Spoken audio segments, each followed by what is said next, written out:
বিয়ে তো সুমনার সঙ্গে অংশমানের ঠিক হয়েছে, তুমি মাঝখানে কোত্থেকে এলে?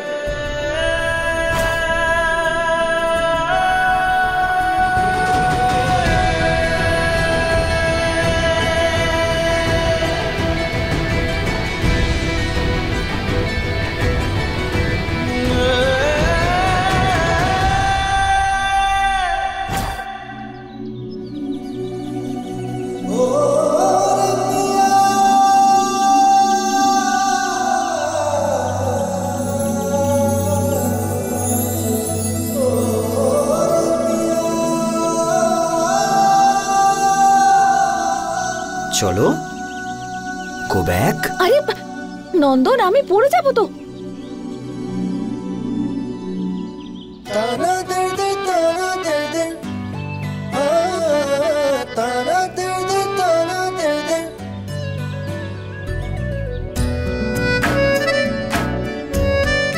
আর এটাকে বলে সালসা, আর আমি সালসা খুব ভালো করে শেখাতে পারি ওকে।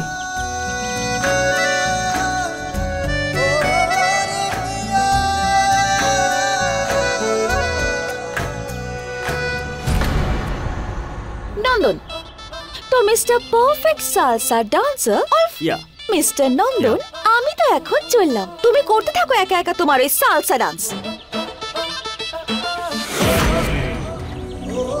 সালসা একলা হয়ে গেল সুলতানগঞ্জের দম। আরে সালসা থোড়ি কেউ একা নাচতে পারে নাকি, একসাথে দুজনে মিলে।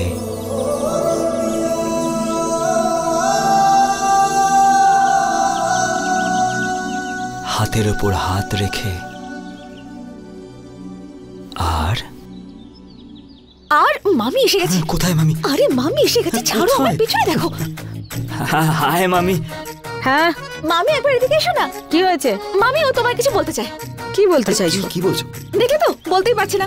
মামি এই ভাগলপুরবাসী মানে আমার দাদার শালা বাবু, ওনা তোমাকে ডান্স করে দেখাতে চায়। আমি? তুমি ওকে সঙ্গ দাও না। হ্যাঁ ডান্স ডান্স, একটু আগেই তো তুমি বলছিলে এ মুখ ফুটে কোনো কথা বলতেই পারে না। আর জানো ওর আসল বক্তব্য কি? ওর মনে হয় যে সুলতানগঞ্জের লোকেরা ওর থেকে ভালো ডান্স করতেই পারে না। ইয়া অফ কোর্স। আরে এসব আবার কি কথা? ডান্স করার ব্যাপারে আমার থেকে ভালো ডান্স কেউ করতেই পারে না এসো ময়দানে। যাও। আমি? আরে যাও যাও না। আচ্ছা আমি করে দেখাবো, এই দেখো আমি করে দেখাচ্ছি। মামি এটা পার্টনার ডান্স হয়, ইউ নো, কাপল ডান্স একসাথে। হ্যাঁ তো কি হয়েছে, যুগল ডান্সই করবো, এসো আমার সঙ্গে। কাপল যুগলে যুগল। মামি এই হাতটা। হ্যাঁ হ্যাঁ আমি হাতটা এখানে রাখতে পারি? পিছন দিয়ে পিছন দিয়ে। আচ্ছা পিছনে, ওকে। হলো।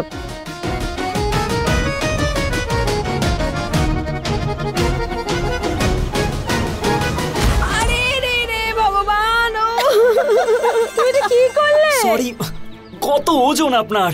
আরে তাহলে একটু খাওয়া দাওয়া করো।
কি হয়েছে সুমনা, তোর মুখটা এরম হয়ে আছে কেন? বাপের বাড়ি থেকে শ্বশুর বাড়ি আমি যাচ্ছি, আর এদিকে কষ্ট তুই পাচ্ছিস। নন্দিনী, নন্দন আমাকে ছাড়তে বাইরে এলো না। আরে হ্যাঁ, ও তো বাইরে এলোই না, কিন্তু কেন? আমি কি করে জানবো? তুই না জানলে আর কে জানবে? লাস্ট মোমেন্টে তোদের দুজনের কোনো ঝগড়া হয়নি তো? না নন্দিনী, আমাদের মধ্যে কোনো ঝগড়া হয়নি, সেই জন্যই তো বুঝতে পারছি না যে ও বাইরে এলো না কেন। ডোন্ট ওয়ারি, ভালোবাসার এটাই একটা প্রবলেম, যখন বেশি হয়ে যায় না তখন কাছের মানুষকে নিজের থেকে দূরে যেতে দেখা যায় না। জানি না রে নন্দিনী, ও বাইরে এলো না বলে আমার একেবারেই ভালো লাগছে না।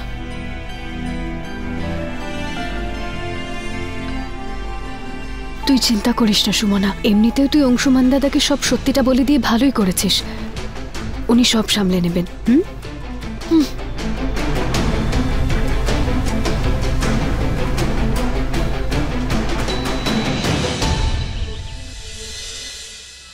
এই নাও, সমস্ত লিস্ট রেডি। আমি ভাবছিলাম এবার গয়নাগুলো কটক থেকে আনাই। সুরভি, তুমি শুধু ডিজাইন ফাইনাল করে দাও, অংশুমান গিয়ে বরং নিয়ে আসবে। আর ওরও যদি কোনো গয়না পছন্দ হয় তবে নিয়েও নিতে পারে। কি অংশুমান? তোমরা কেনাকাটা শুরুও করে দিয়েছো? আমার মনে হয় একটু তাড়াহুড়ো হয়ে যাচ্ছে। তাড়াহুড়ো? এসব বলতে বলতে তো 27 বছর বয়স হলো, 2 বোনেরই বিয়ে হয়ে গেছে, এতদিন পরে পছন্দসই মেয়ে পেয়েছি, এখন তাড়াহুড়ো না করলে কবে করব? দেখো বাবা, তোমার মা কিন্তু একদম ঠিক বলছেন। এখন আবার বলে বসো না যে সুমনাকে তোমার পছন্দ নয়। ও মিথ্যে বলতেই পারে না, আয়নার মতো পরিষ্কার ওর মুখ, তোর তো মুখে পরিষ্কার দেখা যাচ্ছে। না মা, আমি ভাবছিলাম যে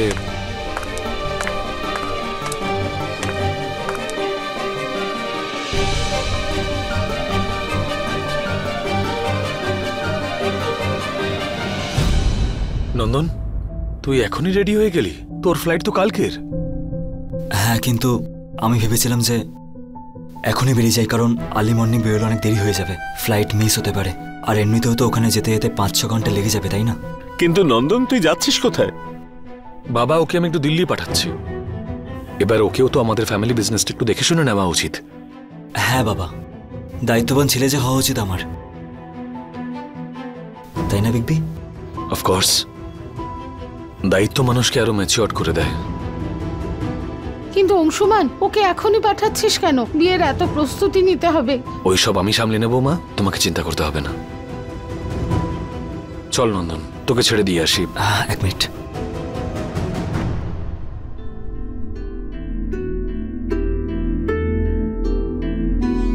শ্রীকৃষ্ণ তোকে সফল করুন।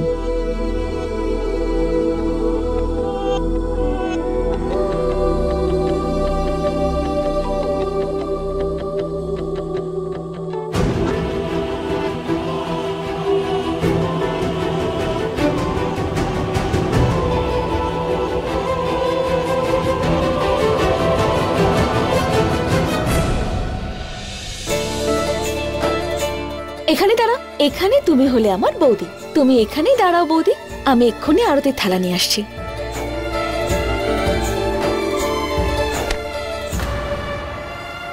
সুমনা, সাবধানে চলাফেরা কর সুমনা, না হলে সারা জীবন এভাবেই হোঁচট খাবি। উর্মিলা, চুপ করো। আমি কি আরতির জন্য থালা নিয়ে আসছি?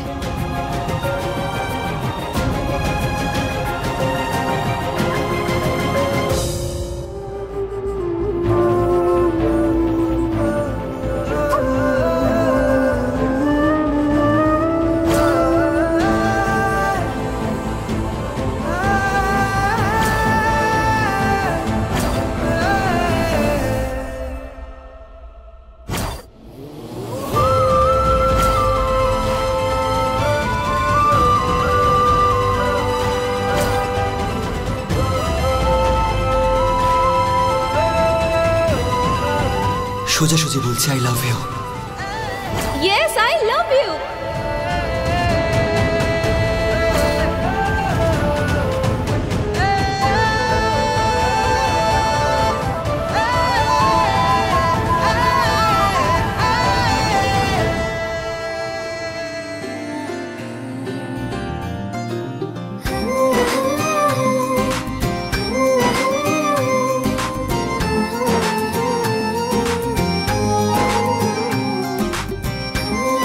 এসো।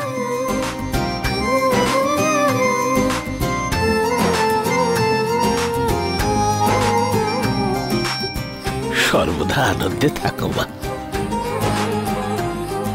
সুখে থেকো মা। ভালো থাকো মা, সিঁথির সিঁদুর অক্ষয় হোক।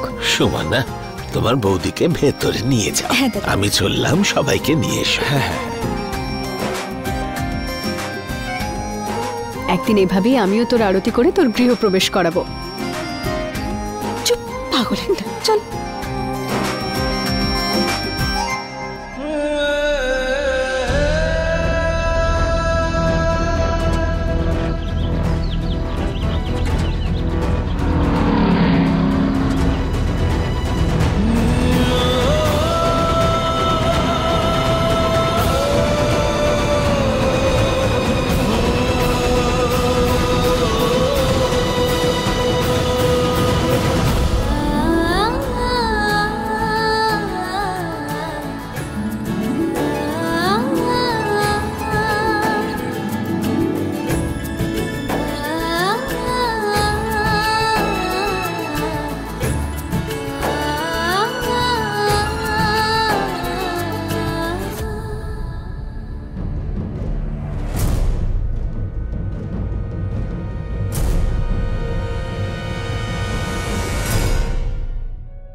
কি হলো সুমনা, কি ভাবছিস?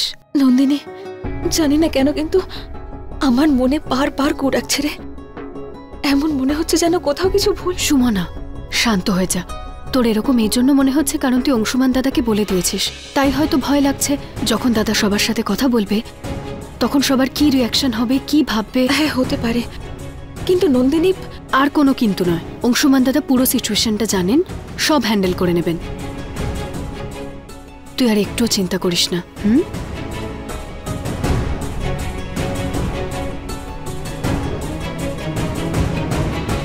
আর ইউ শিওর? কথাটা অংশুমান দাদার যখন, তখন ড্যাম শিওর। হ্যাঁ নন্দিনী, আমি জানি রে, এই সমস্যা থেকে এখন একমাত্র অংশুমানই আমাকে উদ্ধার করতে পারে। আমার এই প্রবলেমটা এখন শুধুমাত্র অংশুমানই সলভ করবেন না।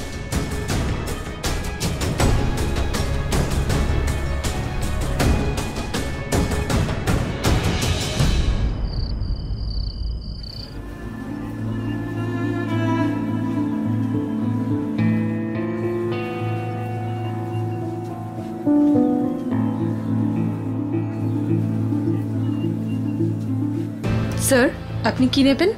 হ্যাঁ, 1 whisky. Sure sir.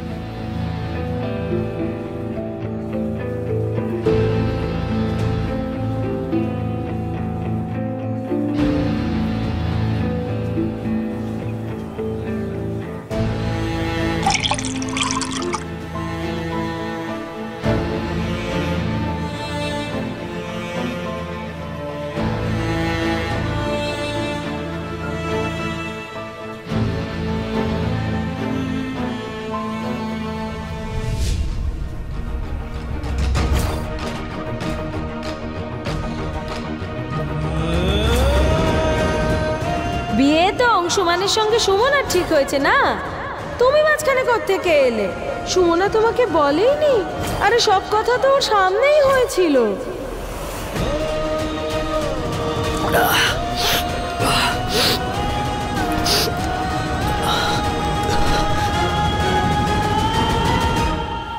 Excuse me, 1 whisky.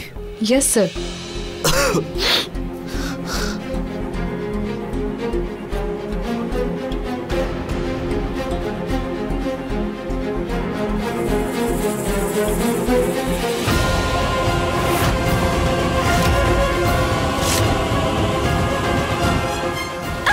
নন্দন, ঠকিয়েছো তুমি আমাকে। কেন ঠকালে আমাকে? নন্দন, কেন ঠকালে আমাকে? কেন ঠকালে বলো? বলো কেন আমাকে ঠকালে? আরে আরে কেন ঠকালে? বলো কি করছেন? ছাড়ুন আমাকে, ছাড়ুন আমাকে, ছাড়ুন। কেন ঠকালে? কি করছেন? ছাড়ুন, ছাড়ুন। আরে ওকে কাম কাম। আমি মেরে ফেলবো তোমাকে, মেরে ফেলবো, মেরে ফেলবো তোমাকে। তুমি ঠকিয়েছো আমাকে। ও তো ধোঁয়া থেকে আগুন হয়েছে, এবারে আগ্নেয়গিরি হবে।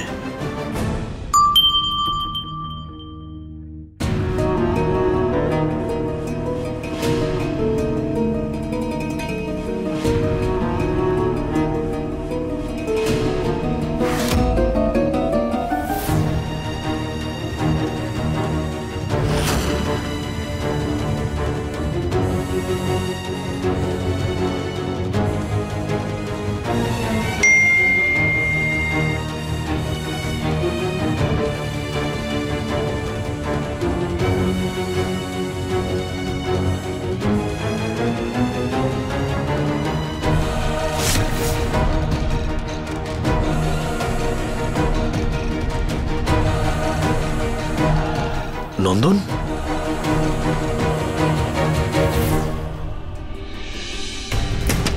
নন্দিনী, নন্দিনী দরজাটা শিগগির খোল। সুমনা, তুই কি হয়েছে? ভেতরে আয়। নন্দিনী, কি হলো সুমনা? তুই এত চিন্তায় কেন? নন্দিনী একবার দেখ নন্দন কি করছে।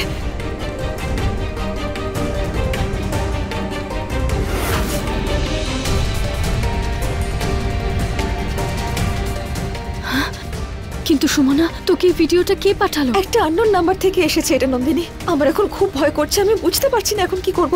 এতে না বোঝার মতো কি আছে? তুই ফোনটা নিয়ে আর অংশুমান দাদাকে ফোন কর। দাদার এই সবকিছু জানার দরকার। হ্যাঁ, একদম ঠিক বলেছিস।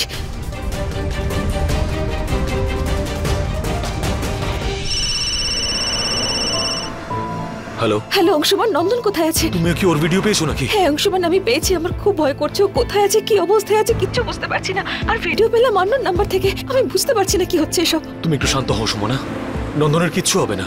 ভিডিওটা যেখানে শুট হয়েছে জায়গাটা আমি চিনি, আমি ওখানে পৌঁছচ্ছি। নন্দন ওখানেই আছে, ওখানে পৌঁছে আমি তোমাকে ফোন করছি। হ্যাঁ ওকে অংশুমান, ঠিক আছে। ওকে। কি বললো দাদা?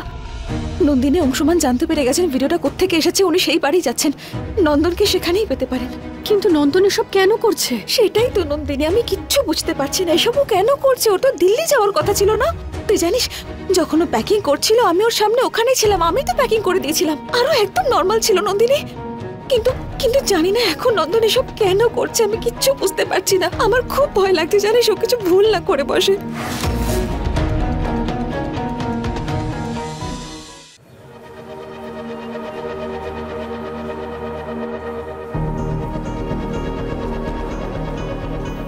Excuse me. ইয়েস।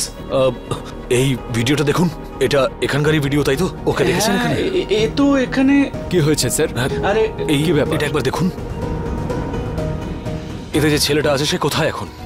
আমি ওকে খুঁজছি কিন্তু ওকে কোথাও পাচ্ছি না। এখানে এসে যা ঝামেলা করে গেছে। দেখুন, ওর হয়ে আমি ক্ষমা চাইছি আপনার কাছে, কিন্তু সরিয়ে রেখেছেন মানে? কোথাও চলে গেছে নাকি ও? এই অবস্থায় কোথায় যেতে পারে ও?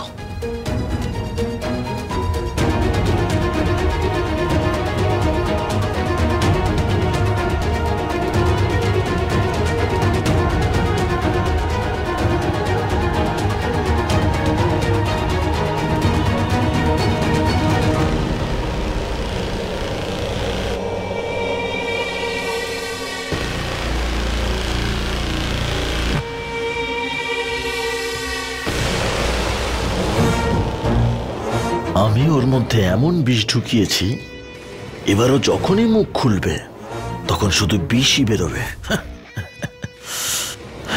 আমার উপর আঙুল তুলেছিলে অংশুমান দাদা, এখন জানি না আরো কত আঙুল উঠবে। কাকে কাকে থামাবে?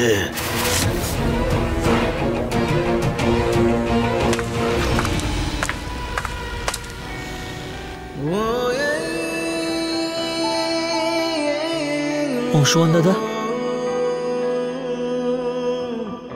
নন্দন, নন্দন, এই নন্দন। অংশুমান দাদা, ভাগ্য ভালো ছিল যে বারের ম্যানেজার নন্দন দাদাকে চিনে ফেলেছিল, আর ওই ম্যানেজার আমাকে আগে থেকেই চিনতো। ও আমাকে কল করেছিল, আমি সঙ্গে সঙ্গে এখানে এলাম। আর এনাকে দেখলাম তো এই অবস্থা, একদম আউট অফ কন্ট্রোল। কিন্তু আমি সামলে নিয়েছি, বুঝিয়েও দিয়েছি সবাইকে, যেন কেউ কিচ্ছু না বলে। ইচ্ছে হচ্ছে না যে তোমার কথাগুলোর উপরে বিশ্বাস করি আমি, কিন্তু নন্দনকে এখানে নিয়ে আসার জন্য তোমাকে থ্যাঙ্কস তো বলতেই হবে। আরে থ্যাংক ইউ কেন বলছেন দাদা? রায় বাহাদুর পরিবার আমারও তো পরিবার না? পরিবারের সম্মান আমারও সম্মান। আর সেই জন্য আমি নন্দনকে একেবারে বাড়িতে নিয়ে যাইনি, এখানে এনেছি।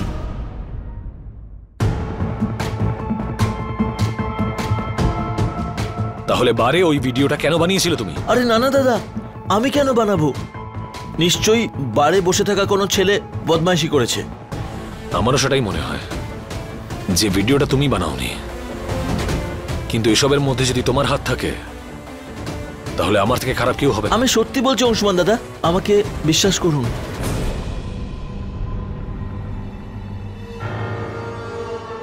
নন্দন চল, চল এখান থেকে চল, ওঠ ওঠ নন্দন।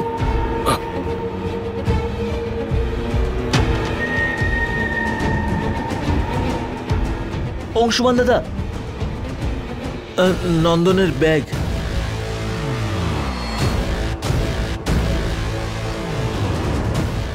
চল ভাই।